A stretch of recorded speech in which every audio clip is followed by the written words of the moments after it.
Hey everyone, welcome back to Economics by Arsha. In today's video, we're going to be discussing scarcity. Now, scarcity is a key concept in economics.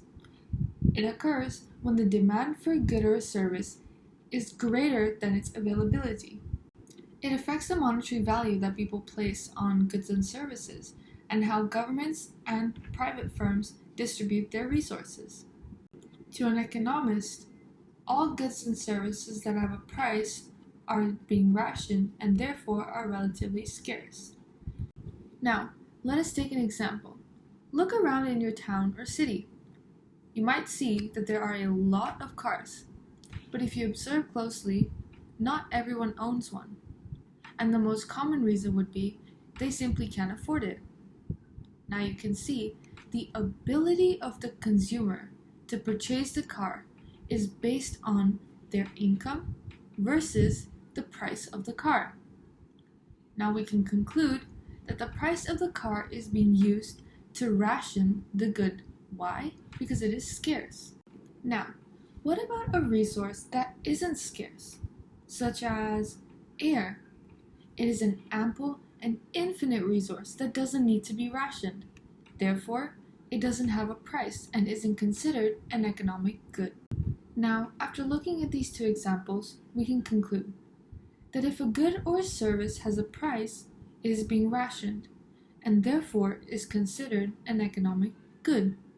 Now, it is a common mistake for people to believe that low scarcity is a good thing, when in some cases, it might be rather helpful.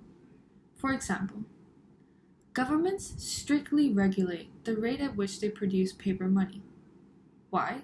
Because too much paper money can result in the resource becoming less scarce, and this could decrease the value of the money, thus resulting in inflation.